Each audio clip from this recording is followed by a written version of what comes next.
But let's begin this hour with updates in Syria and Turkey, where 5 days after a 7.8 magnitude earthquake struck both countries, the number of lives lost have continued to swell, with the latest figure being put at over 22,000 deaths, as well as tens of thousands injured. Rescue workers are still racing against time to pull survivors from the rubble. Some successful rescues have continued to occur in Turkey, but some aid groups say hope is fading. Now, survivors, many of whom are homeless, could face a secondary disaster as cold and snow lead to worsening and horrific conditions. We have more in this report. More than 21,000 people are known to have died after Monday's earthquakes in southern Turkey and northern Syria. Without shelter, water, fuel, and electricity, the World Health Organization fears many survivors may yet lose their lives. As rescuers continue their painstaking work, the WHO says there is deep concern there could be a secondary disaster which may cause harm to more people than the initial quake. Survivors are still being pulled out of the rubble, but hope is fading for others trapped in freezing conditions.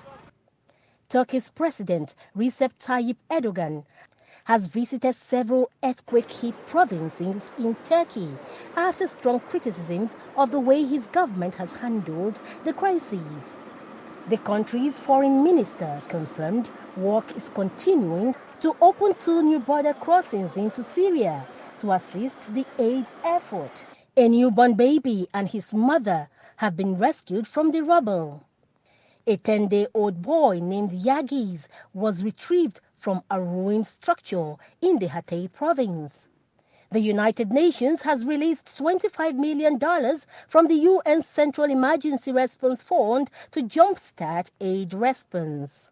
Early next week, it will launch a flash appeal for donor support for those affected by the earthquake in Syria.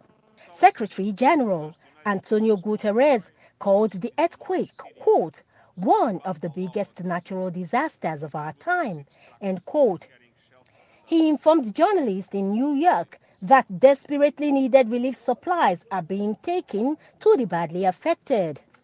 The U.S. Agency for International Development has pledged $85 million in urgent life-saving relief for the earthquake victims in Turkey and Syria. U.S. aid says the funding will go towards shelter, water supply, food, and health care.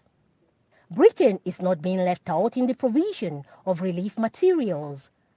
All delivered by donors to British-Turkish Society, including more than 200 heating devices, are being sorted by volunteers working around the clock to facilitate the distribution process at a later time to those affected by the earthquake.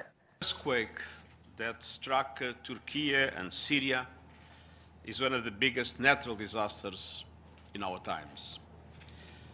Just hours ago, the first United Nations convoy crossed into northern Syria through the Bab al-Awa crossing. It included 6 trucks carrying shelter and other desperately needed relief supplies. More help is on the way, but much more is needed.